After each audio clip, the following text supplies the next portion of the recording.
conference will now be recorded. All right, guys. So now, how do we do a listing agreement? How do we know what to list a property for?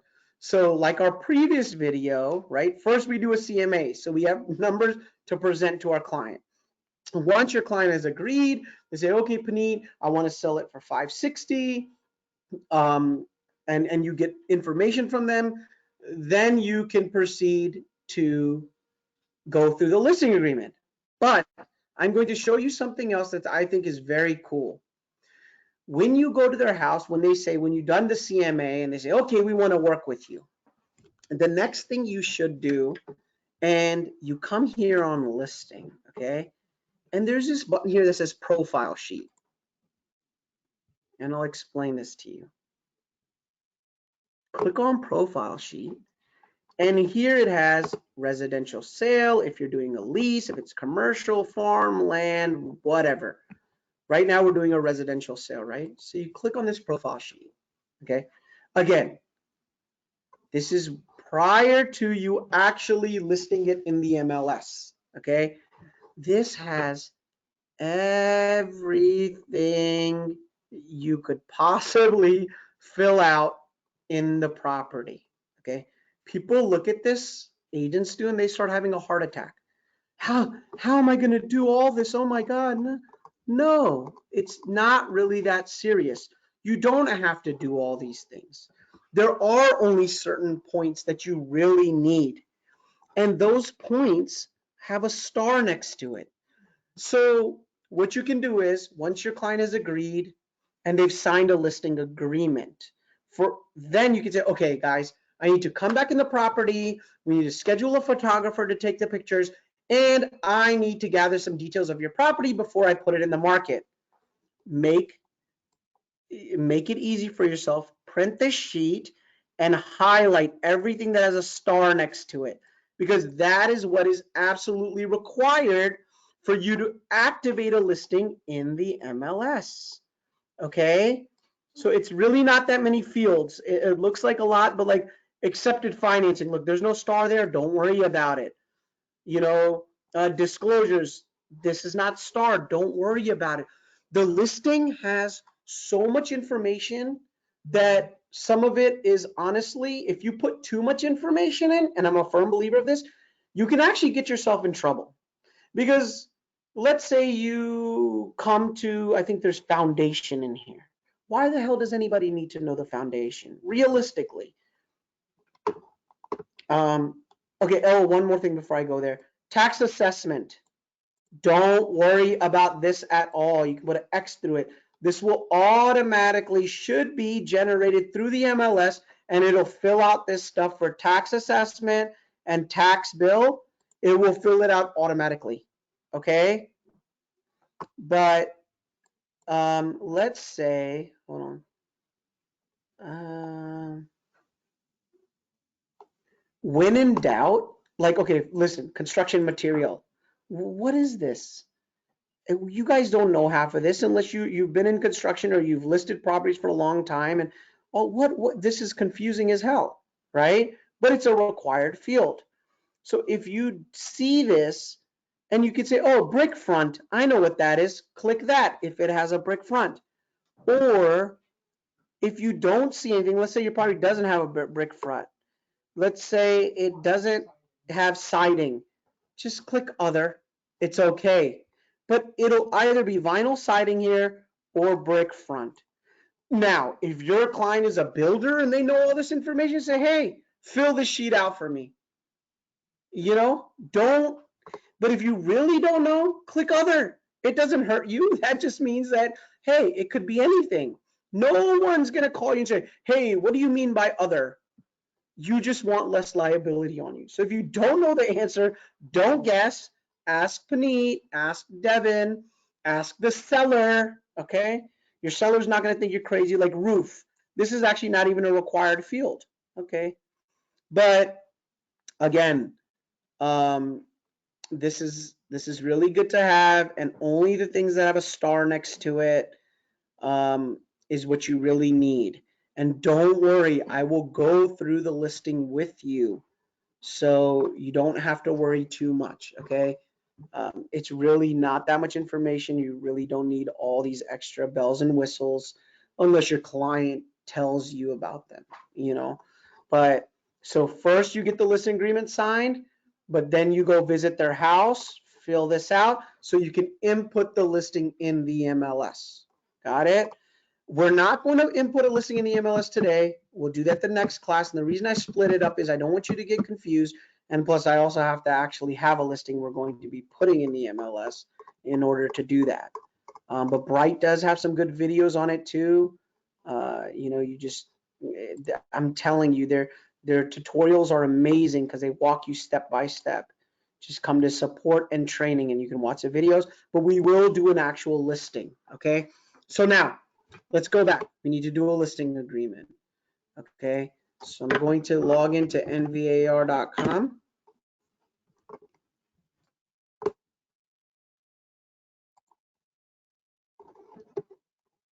Going to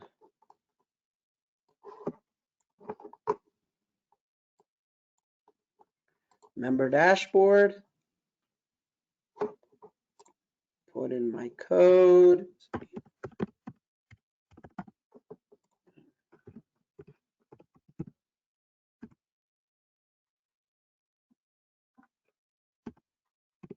Let's see if that works.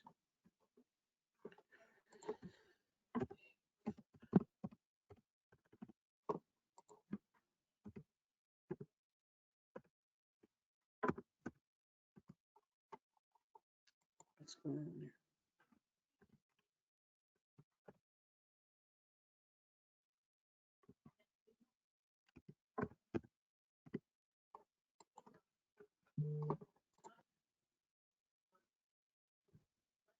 All right, we click here in Docs Plus.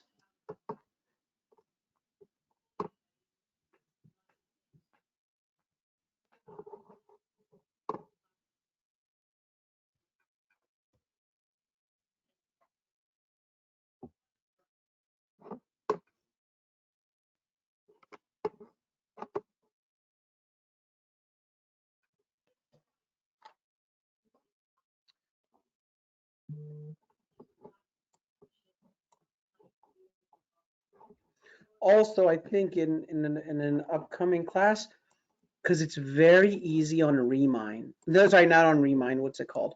Um, on HomeSnap to do CMAs. It is extremely easy. I'd like for you to first learn this long way because this is the basic way to do it. But then I'll teach you guys on HomeSnap as soon as I can figure out how to share the screen from the cell phone.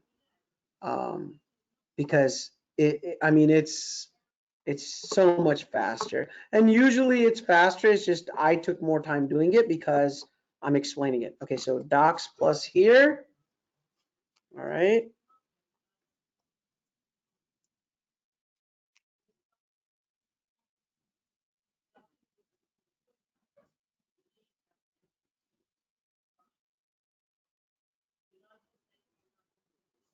All right.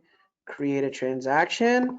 All right. So now we're representing listing side. Um, we're just going to put in any address.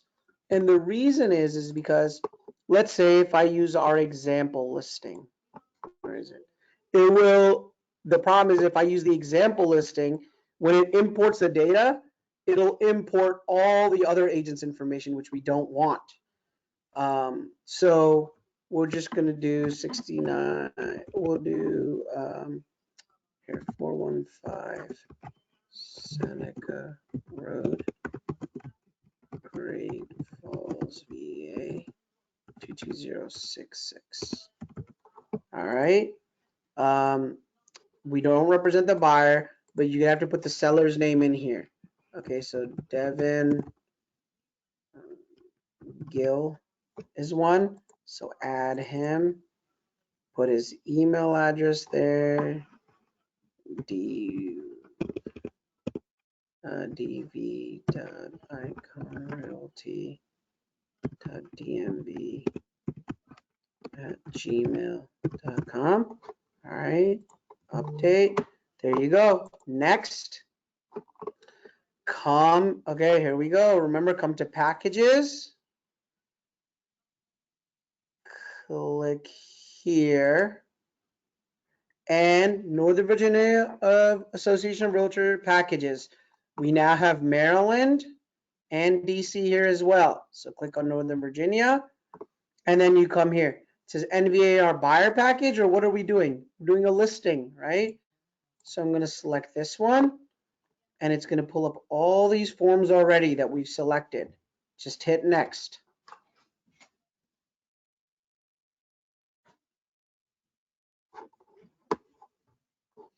The most important document here is the listing agreement, okay? All this other stuff I'll explain to you, okay? But we click on exclusive right to sell. And again, now you don't know too much about this listing. How do you get information, right? Like it's not in the, let's just say it was not sold in the MLS before, but there's some stuff in here that you need. How do you get this information? You can always come here. You can first try to see if it's ever been sold, okay? Or what I like to do is, where is, you click, so you come to search, public records. You come to public records, you put in the address, 415 Seneca. Two showed up. Let's see. Great Falls. There it is. And here you go. Here's the property details. Got it? So, and hang tight. I'll tell you why you need that. Need this. Where are you, Remind? Okay. Now, all right. Why does Remind so slow all the time? Okay. Date this agreement was made on today. Okay. The seller's name's already there. The broker is DMV Realty. A lot of agents have a question, but we're Ikon Realty. Why does it say DMV Realty? Is that a problem? No, that's not a problem, guys. This is our legal name of our company. We're doing business as Ikon Realty. If you want to change it, you can change it. It doesn't matter. You can use the names interchangeably. So we just leave it there. Property address. Here, type in MLS number or any address here to search. You can manually enter it in. And I'm just manually entering it for this one because I don't want it to pull up other information. So 415, street name is Seneca Road, city is Great Falls, county is Fairfax. And again, you can look at the tax record of that public data and find out this information too. 22066. Okay. This is the most important stuff. Done. Boom, it's all here. Now, this tax ID number. Okay. The problem is I didn't input the information. So where do I get this tax ID number from now?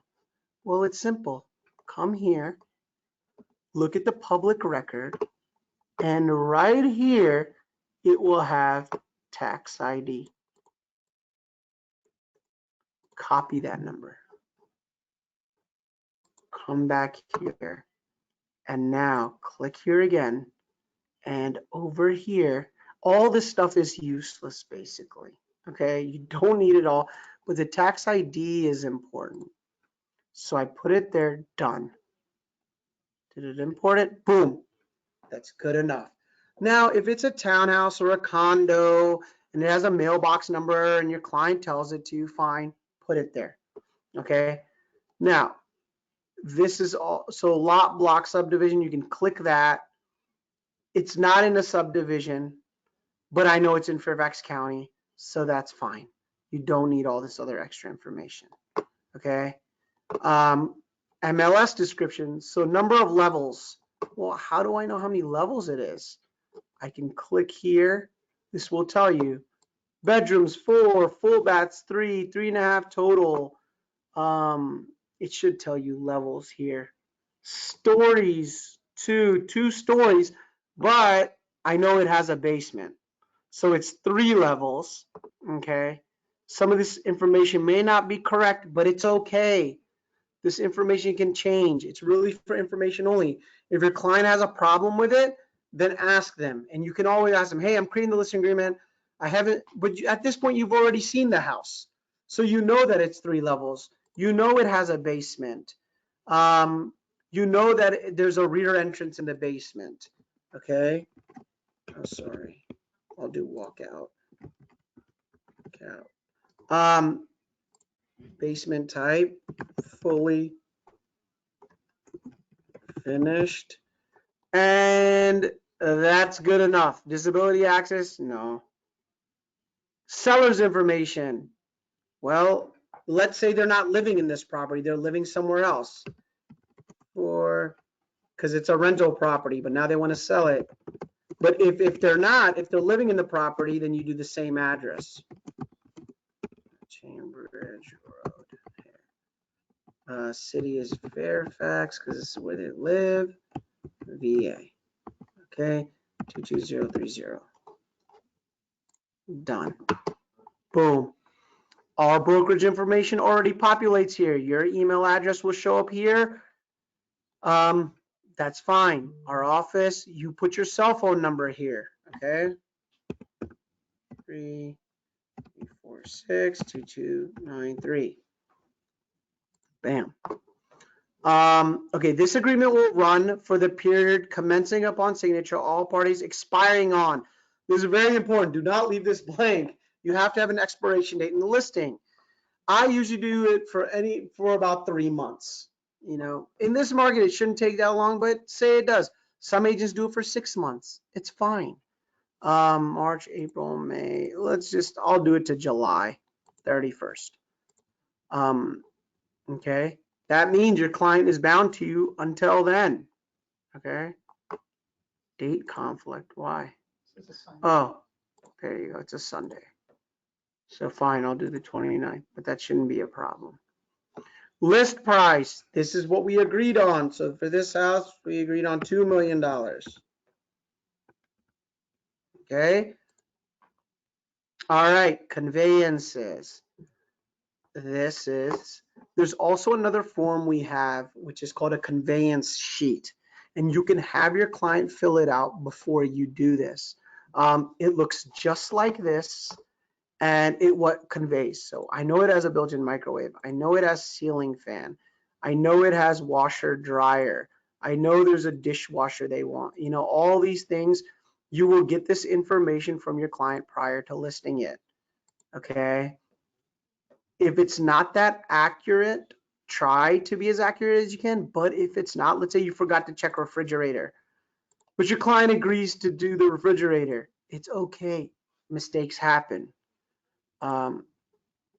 There we go. Okay.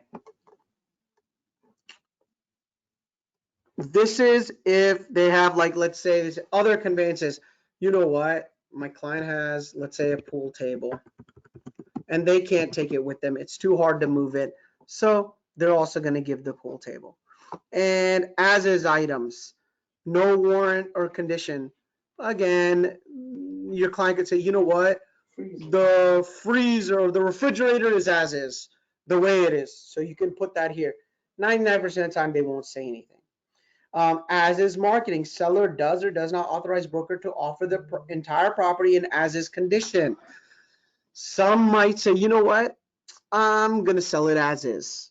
Okay, fine. That's fine. That means the way it is the way the buyer gets it. They can do their home inspection if they want. In this market, they will probably waive it, but we're not making any repairs. We're not doing anything. Do I suggest this? No.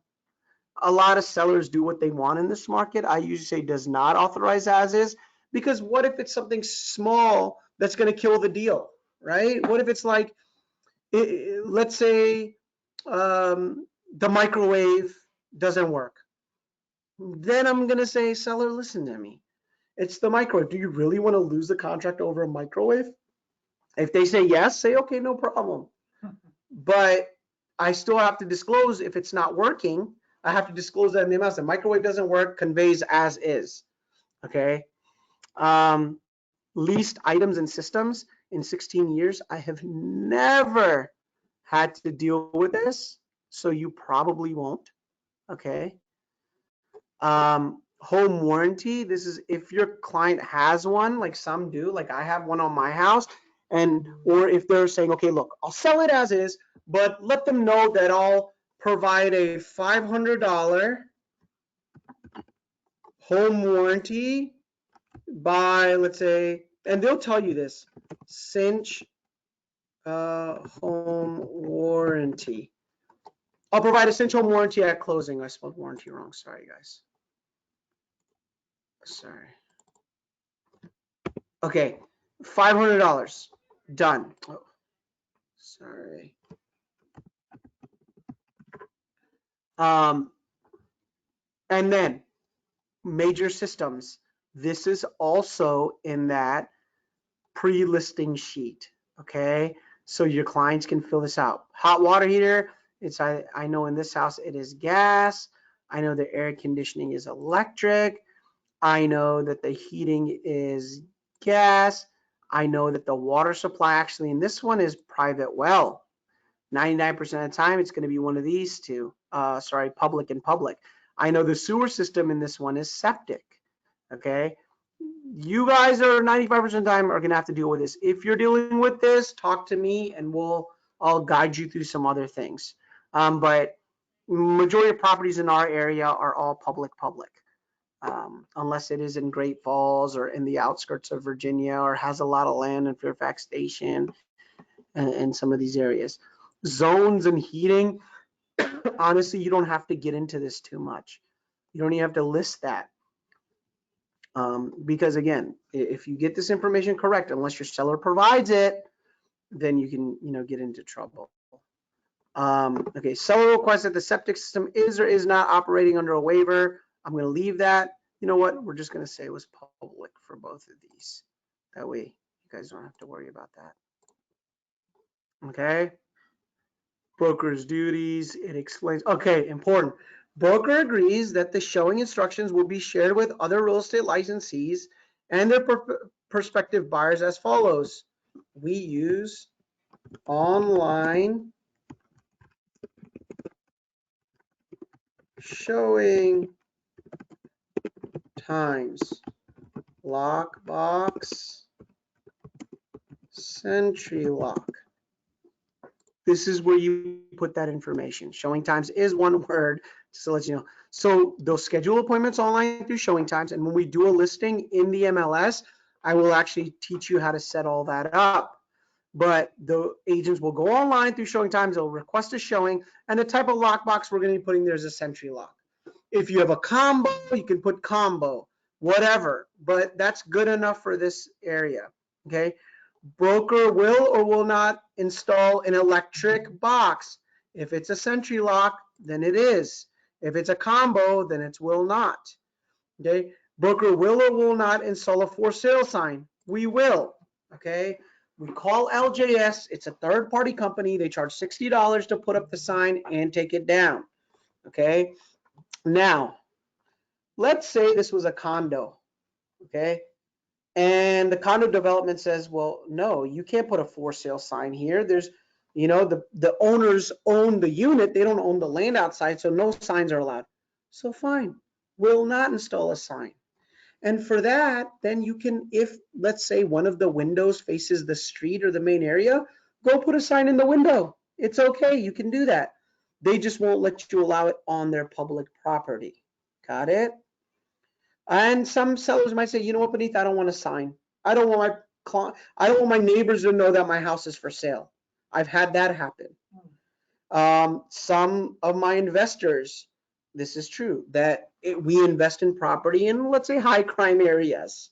Okay, we don't put a sign out there because if People find out that the house is for sale, they try to break into it because they think nobody's living there. They'll steal the appliance. So it just depends on the client if they want a sign or not. It's good for you to have a sign because it's free marketing for you, right? Anybody can call the number on the sign and then say, hey, I want to buy this house, and you could possibly get a dual or designated agency out of it. Okay, this part. It's always going to be authorizes. Okay, seller authorizes to market the property in the MLS. Of course, that's what we're doing this agreement for. Okay. Okay, so now when are you going to put this property on the MLS? Are you going to do that within 3 business days of signing this agreement, or on or before a certain date? That's up to you. A lot of the times I just put a date here because it's easier. You tell the client, okay, look, we're going to sign the agreement today, but the listing will be today's the 9th. We'll get it activated on the 18th. Okay. Seller authorizes broker to market the property through MLS, blah, blah. It's seller authorizes. Okay. For all of these, it's going to be seller authorizes, because some of these things on here, like display the property address on any internet website, honestly, there's no way for us to control that. So they have to authorize it. Okay. Seller authorizes unedited comments and review. Seller authorizes automatic estimation of market value of property. Okay. Seller okay, coming soon. This is up to your client. If they want to put it in coming soon status, you say authorizes. If they don't want it, they say no. Just go active on the 12th. We don't care about coming soon. Then you say no. In this market, people like to put coming soon. So what I do is that you will put it coming soon, on or before. So if we're going on the market, I had put on the 18th, and we get everything signed by, the 9th or the 10th, put it coming soon on the 11th. It'll generate leads, right? It'll give you some exposure. You don't have to have the listing 100% ready until then. Okay, you don't have to have the photographer, doesn't have to be done with the pictures. You can upload one picture of the front of the house and that's it. So do that. Nobody can enter the property during coming soon. Tell your client that. They say, well, it's not ready until the 18th. It's okay. We're just pre-marketing it. Okay, that's it. So, Yes. So nobody can tour the property even with request and during the coming soon? Okay. Officially, no? Officially, no. Okay. Now, I'll tell you a little secret.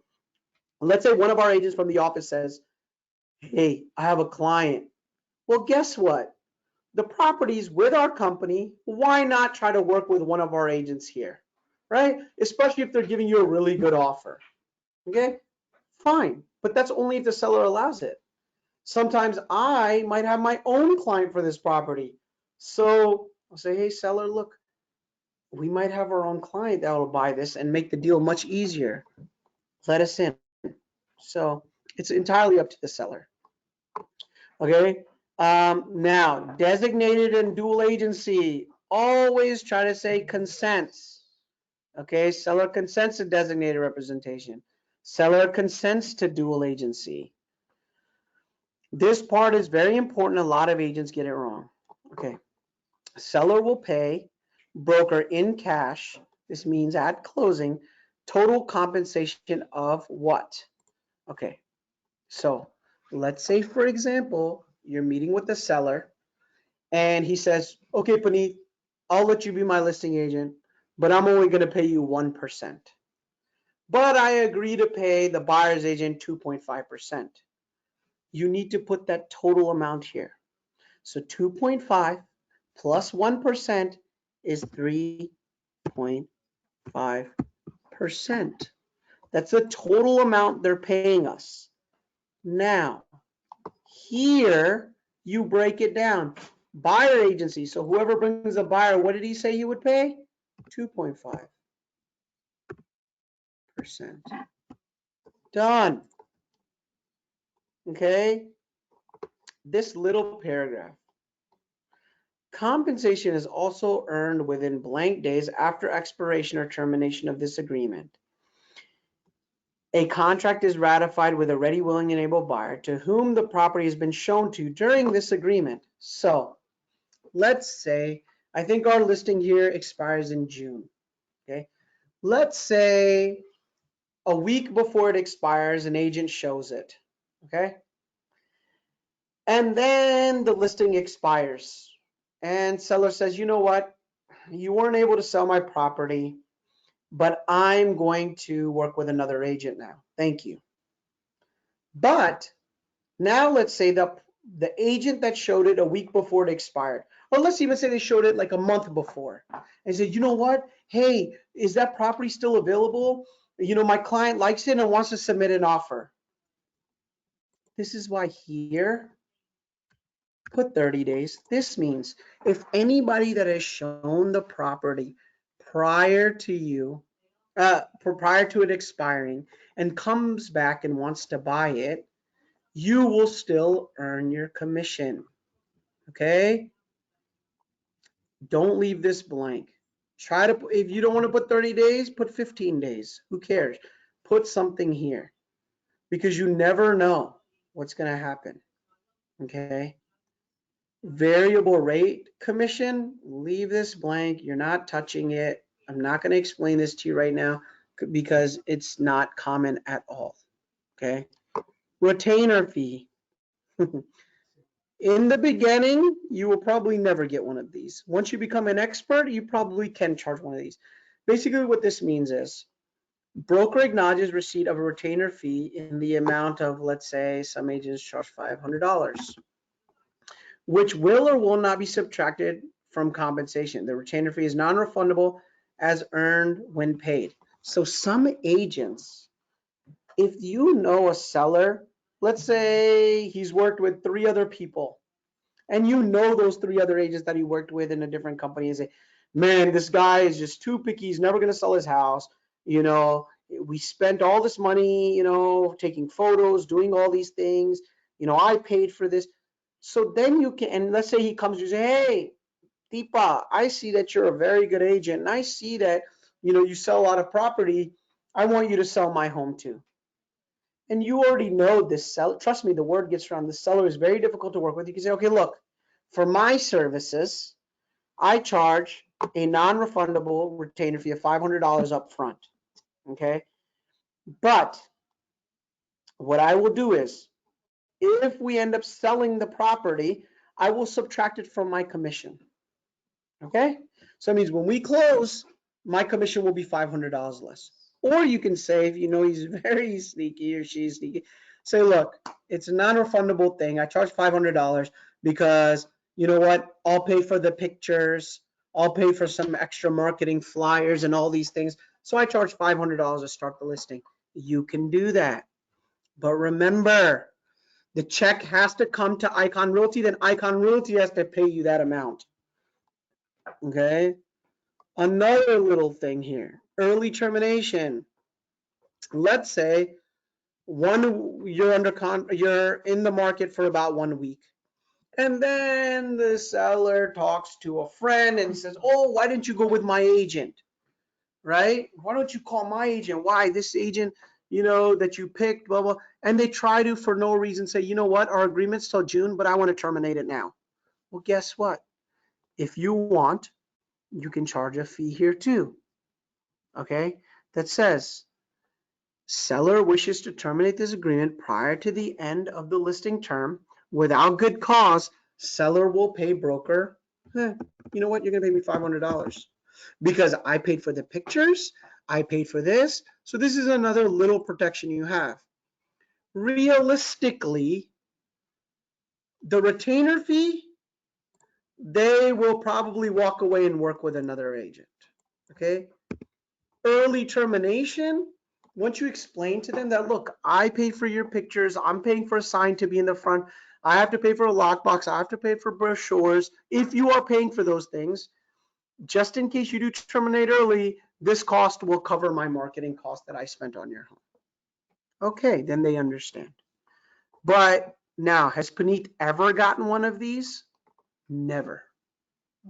Has anybody ever terminated a listing early on me? No. Have I terminated a listing because the seller's too hard to deal with? Yes, believe it or not. Have we mutually agreed? Let's say the seller says, you know what, Puneet, I decided I don't want to sell my house. Can we please terminate the agreement? Yes, we've done that. Have I charged them anything? No. But these are up to you. Retainer fees, once you become, big in the industry, then it's easier to get these things. Okay, because they know you, they want to work with you, they've heard all the good things. Okay, let's go down. This is important, number 14. Seller does authorize broker and sales to disclose such information to buyer incorporated brokers. This just means other offers. You want the seller to allow you to tell other people that, hey, we have multiple offers, because that's going to create a bidding war. That's going to create an advantage for your seller. And guess what? Does Puneet sometimes tell other agents he has an offer when he doesn't? Yes. Is that unethical? No, because I could get one. Remember, you're working for your seller. So now have I said, sometimes they'll call me, hey, Puneet, do you have any offers? Yep. And don't waste your time if it's less than list price. You can present whatever you want, because I have to present to my seller, but I will already tell you I have a few offers above list price. Realistically, does Puneet have a few offers? No.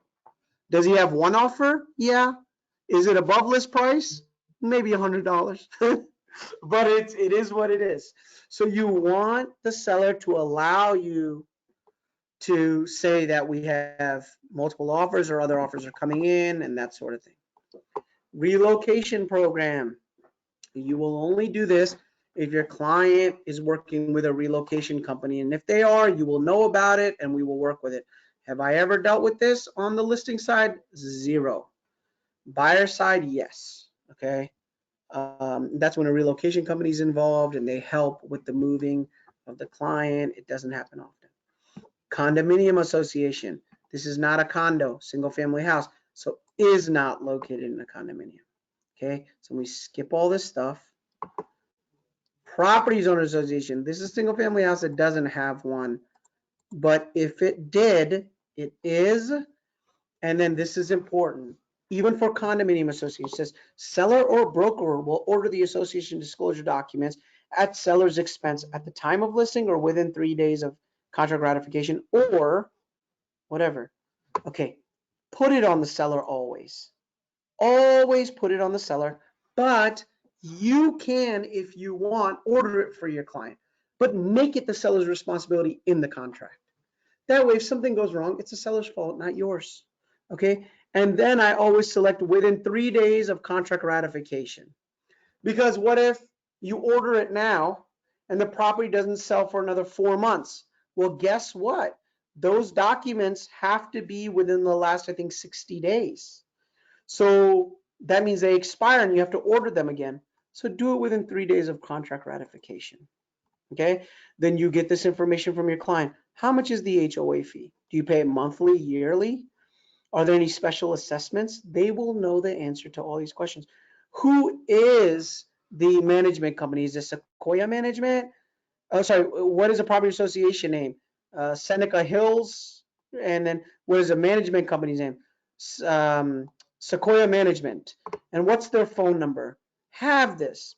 This is good information to even put in the listing, because if you're, let's say the buyer agent says, well, I don't see a fence, but are fence allowed? Hey, you know what? In the listing, I've already put in this information. Feel free to call and find out yourself. Less liability on you, okay? Or they'll be like, can you ask your client? Well, what if your client doesn't know and just guesses? That's not good. Hey, the private management company's in the listing. Feel free to give them a call and find out. We have many offers, and unfortunately, I'm too busy at this point to do your due diligence. But the buyer, you can call. Here's the information. Got it? Property condition. Okay. Seller acknowledges broker has informed the seller the rights and obligations under Virginia Residential Property Disclosure Act. Property is or is not exempt. If they are living in it, they are not exempt. If they know any latent defects, they know any issues with the property, they have to disclose it. Now, let's say This was their, I don't know, sister's property and the sister died. So they did not live in the property. They don't know anything about it. Then they're probably exempt from it. Okay. But 95% of the time it's going to, when was this house built? If it was built before 1978, you need to provide the lead-based paint disclosure. This house was built, I know, in 1996, but let's just see where to find that information. Tax year, characteristics. Oh, wow, actually year built 1994. Okay, so guess what? We don't need to fill out a lead-based paint disclosure. So I can come back here and I can say property were or were not constructed before. Were not. Done. If it is, there's other disclosures we have to provide, okay? This information. Agents always ask me, Beneath, do I need this personal information from my client? Yes, you kind of do, okay? And if the client asks me, well, why do you need to know what my mortgage is? Because here it says property secured for a first mortgage or deed of trust, lender's name, approximate balance. The loan is a conventional FHA or VA. The reason you need to know this is because you can also tell them, when I make you a seller net sheet, so let's say we get an offer for $1 million. You want to know what you're going to walk away with at the end of the day. If I don't know what your remaining mortgage balance is, I can't give you an accurate estimate. So, but if your client is very private with their finances, fine. You don't need this information. Let's say it's the client owns it and they don't have any loan on it. Then you say property is not encumbered by a mortgage or deed of trust, meaning they've paid it off. It's a paid off property. Got it? But usually what I do is I'll leave this blank and I will do, I know it doesn't have a second mortgage. I know it doesn't have a line of credit. So I leave those blank. Then I think, and they will tell you if they're underwater or not. They're current on all their payments. Seller is not in default. And you will know, your seller will most likely tell you if there's any issues.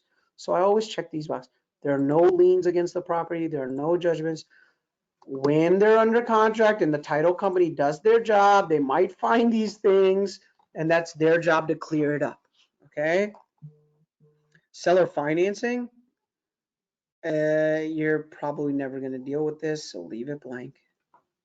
Okay, this is if the house was paid off and the seller says, okay, you know what, I will finance it, meaning the buyer can pay me $20,000 for the house now, but I will put a lien against the house for, let's say, $200,000 for the, and they will pay me monthly for it. It'll confuse you. Don't worry about it. I've never dealt with this. Seller estimated cost of settlement form is or is not attached. Is not. I never attach it. Don't worry about it. Your seller's not going to ask you about this. You don't need to worry about that. Okay, this is important. IRS, internal reviews, IRS code may require a buyer of the settlement agent to report the gross sales of property. Okay, if your seller is, let's say, a foreign person, meaning they do not live in the US, they do not have a green card, they do not have citizenship here, they just have an investment property, then you say seller is a foreign person. 90% of your sellers are not a foreign person, okay? If they're legally living here, they are not a foreign person, okay? And then seller is or is not a licensed active real estate broker. Is not. If you are selling this yourself, then you say is. Okay, or if you're selling it for your cousin and your cousin is a licensed agent, then you say is. Seller has knowledge or has no knowledge of removal of abandonment of any underground storage tanks. Has no knowledge. If they do, then you put is. Property is or is not tenant occupied. Is not. This is not a rental property. Seller has or does not have a recording system. It has. We have cameras in the house because we have we have ADT security system, and there's cameras in the house. There's a Ring doorbell, so you have to disclose this now. Okay. And that's it, guys. This is the listing agreement. They sign, your broker signs. Make sure you fill out supervising broker's information. Put my information here. Okay. Your information goes here. And now let's go back here. And that's it for the listing agreement, believe it or not. The next thing is that you're going to need for all of your sales is that residential property disclosure form. It's very easy. Okay.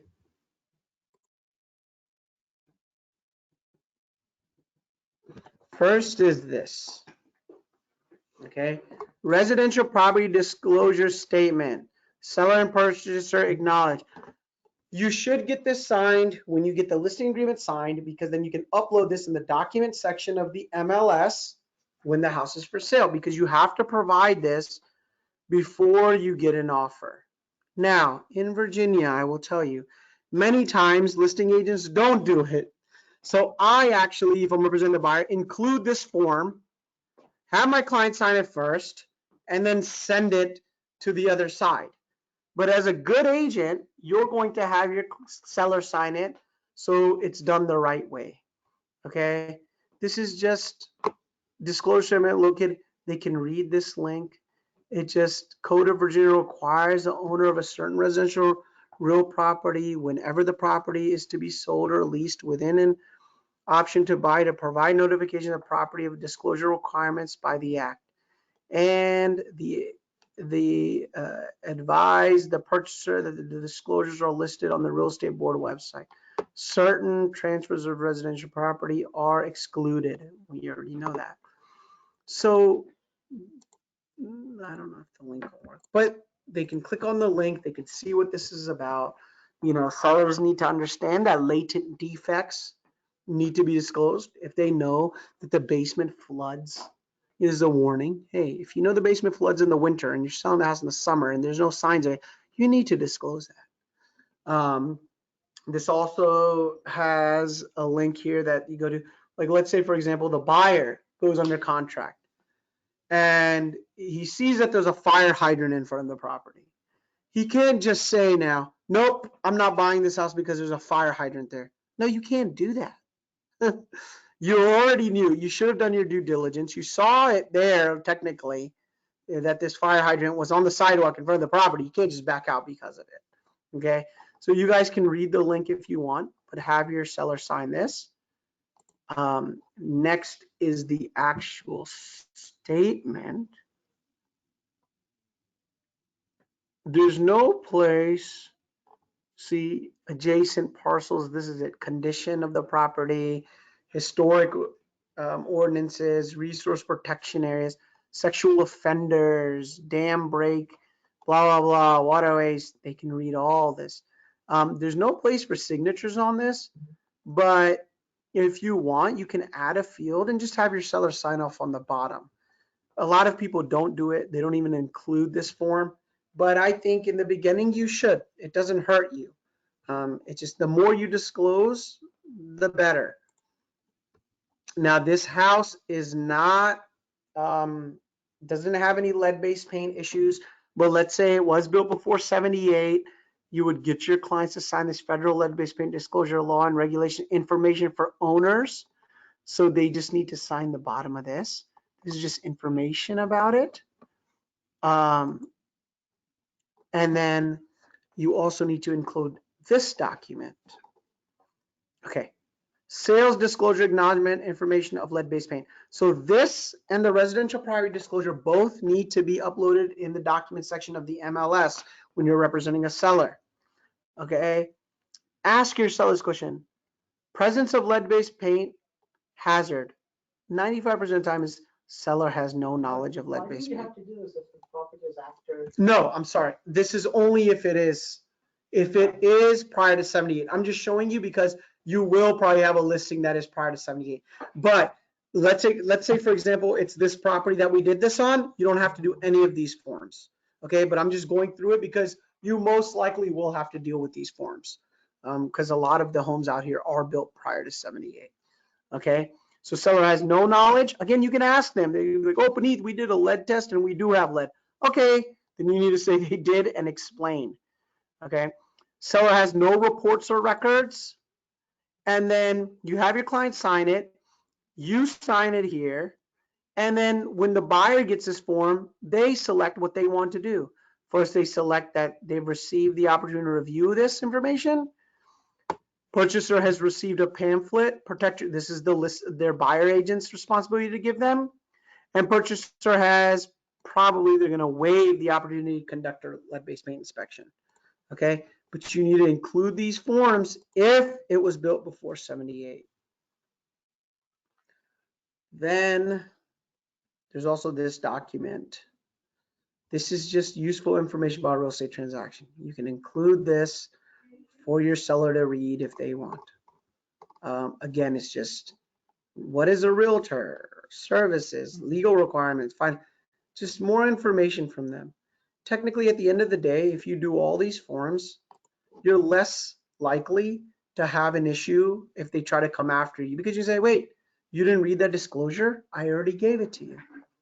This document, listing agreement amendment. Let's say, for example, you put the property on the market for $1 million. It's not selling, okay? It doesn't sell, so your client says, beneath, drop the price. A week later, they say, drop the price to 900,000. Fine, you fill this out. This is an amendment to the exclusive right to sell agreement. It already imports this information. What are you changing? You're changing the list price, okay? Let's say you're changing it to 900K. Okay, you get it signed done. Now he says, oh my God, Puneet, our listing agreement is going to expire. It's the end of June now. Okay, you get another form, and you can use this form several times. You would just use a new one every time. But let's say he wants to drop the price and extend the period at the same time. Okay, no problem. Let's extend it to January of 2023, whatever. Anything that changes, you use this form. And that's all. That's it. That's how easy it is to get a listing. And you just send it to them for signature. Any questions? I know it's a lot of information. It's recorded. We will be sending you guys this recording as well. I'm actually going to stop it now.